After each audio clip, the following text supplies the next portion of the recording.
L'entente de développement culturel entre la Ville de Baie-Comeau et le ministère de la Culture et des Communications du Québec est fière de collaborer à cette émission.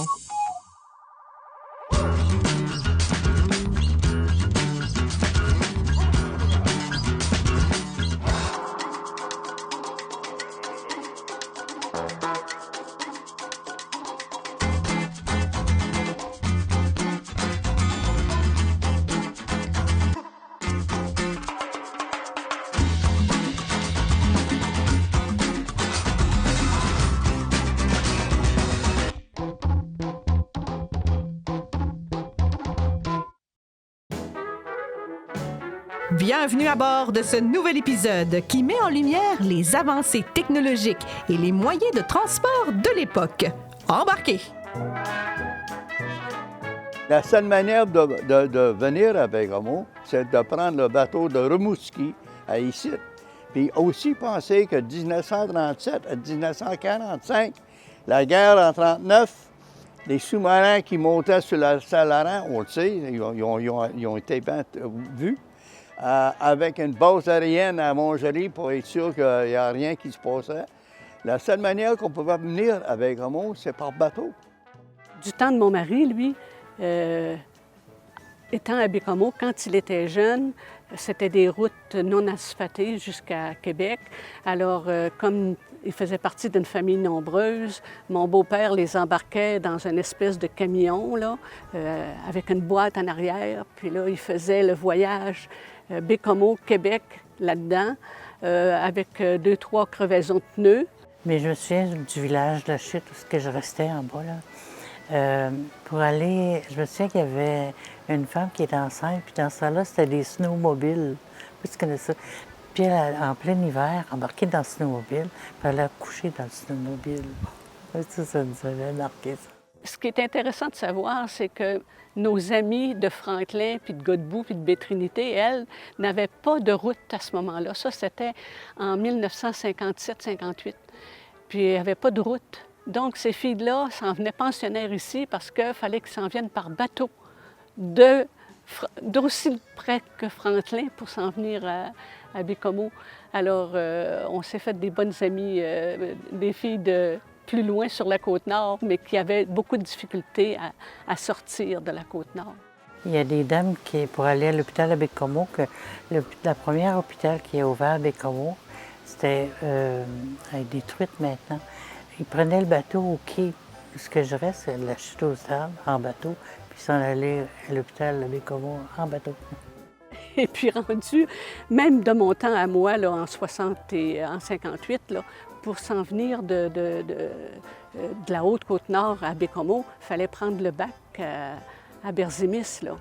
Alors, mon cousin, qui, lui, voulait pas manquer la traversée, il se mettait à klaxonner, là, comme dans ce temps-là, on parlait en 1000, 4-5 000 avant, jusqu'à temps qu'on arrive au bac, parce que là, le bac nous attendait. Il savait que mon cousin s'en venait. Un peu particulier.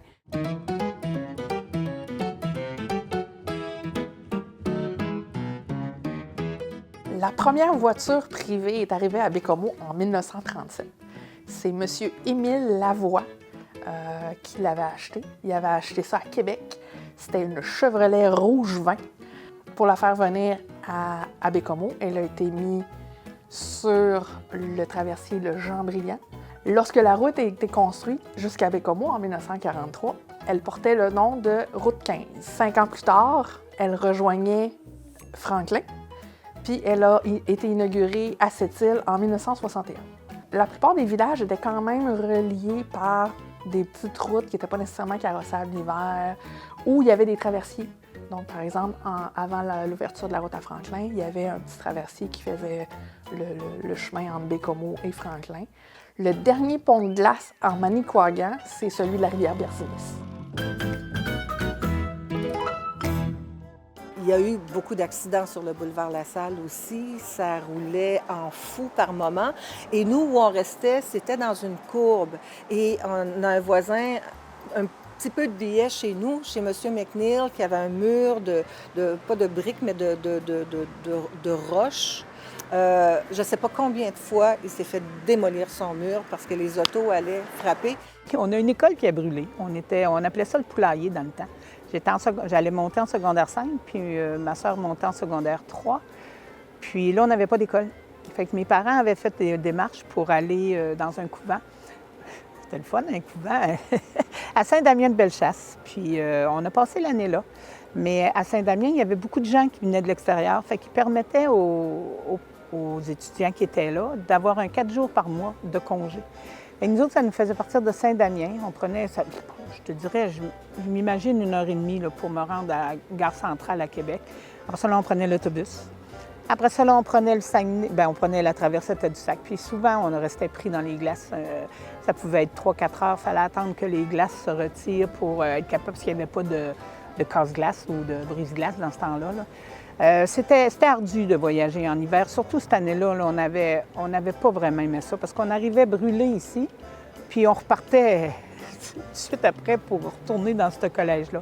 Fait que les voyages en hiver, les transports d'hiver du temps, là, on sortait pas beaucoup. Lorsqu'on grandit sur un boulevard, je ne sais pas si c'est le cas de tout le monde, mais on s'habitue au bruit. À un moment donné, il n'y a plus rien qui nous dérange ou qui nous réveille. Et je me souviens, adolescente, ma chambre donnait sur le boulevard, de me réveiller un bon samedi matin ou un bon dimanche matin, de voir du verre cassé dans la rue, en face de chez nous, à me dire « Ah, il y a eu un accident la nuit passée. » J'ai jamais rien entendu.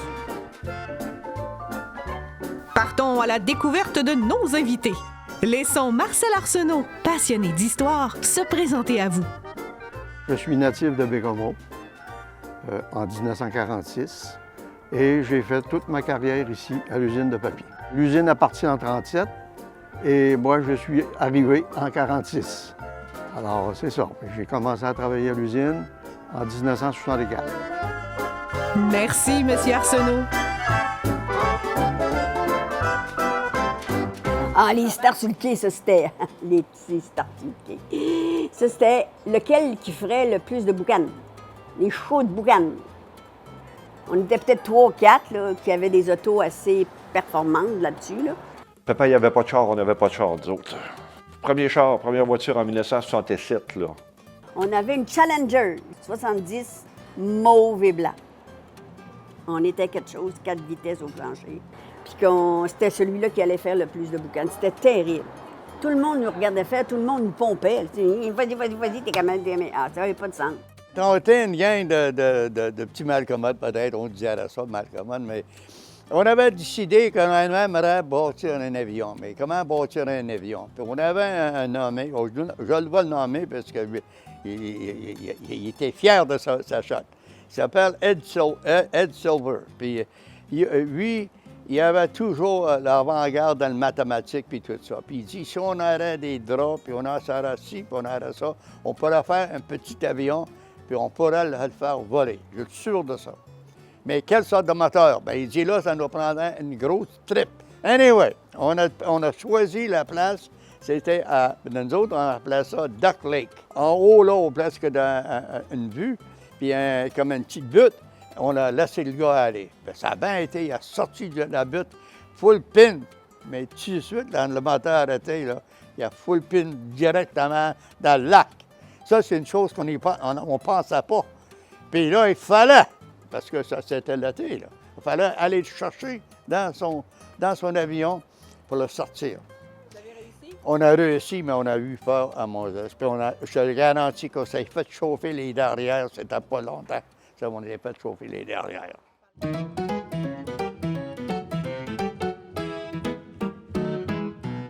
Une des choses importantes à savoir par rapport à la technologie sur la Côte-Nord, à Bécomo surtout, c'est que la venue du téléphone s'est faite très rapidement.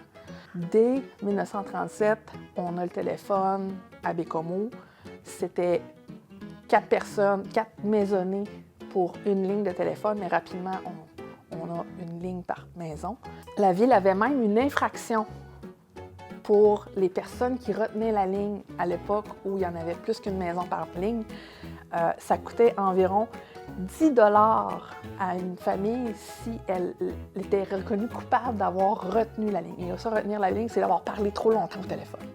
Chose que les citoyens de Baie-Comeau et anciennement la ville de Haute-Rive vont se reconnaître grandement là-dedans. C'est autrefois, lorsqu'il y avait la téléphonie entre les deux villes, il n'y avait pas de fil qui passait entre les deux. Donc, il y avait un câble qui partait de Baie-Comeau qui allait à Rimouski, puis il y avait un câble de Haute-Rive qui allait à Rimouski. Et donc, il y avait un petit délai lorsque, par exemple, quelqu'un de Baie-Comeau voulait appeler quelqu'un d'Haute-Rive. Parce que fallait qu'il traverse le fleuve 2 fois.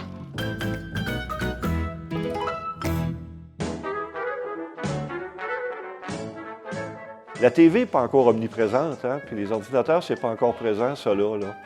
Ça fait que s'amuser à décrocher des clous sur l'établi à M. Côté, sur son étau avec un marteau, puis en se pinçant les doigts, puis on se faisait mal. Mais c'était pas grave. On était sale un petit peu, mais il fallait se laver les mains en arrivant à la maison. Là. Ça, c'était bien important. Le premier sur la rue Laurier qui a eu une télévision, c'était M. Baudin. Et je crois que c'est lui-même qui l'a monté. Il avait fait tenir les pièces. Il était technicien dans les opérations forestières. Alors, il a assemblé sa télévision lui-même. Après ça, bien là, les télévisions ont rentré graduellement. Parce qu'à l'époque, là, il n'y avait pas de carte de crédit. Quand tu achetais, c'est parce que tu avais le moyen d'acheter.